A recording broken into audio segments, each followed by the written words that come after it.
จนเพลินขอให้ได้เงินดีท่านผู้แทนที่ไม่ลืมชาวบ้านขอให้ทุกท่านเป็นรัฐมนตรีทำดีขอให้ดีสุขีสุขีเจริญเจริญ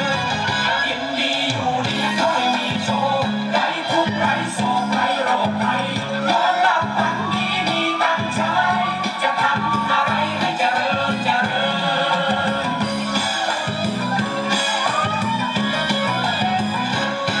พวกหมอที่ไม่เคยเลี้ยงใครให้หมอรวยไวๆใครๆก็สรรเสริญ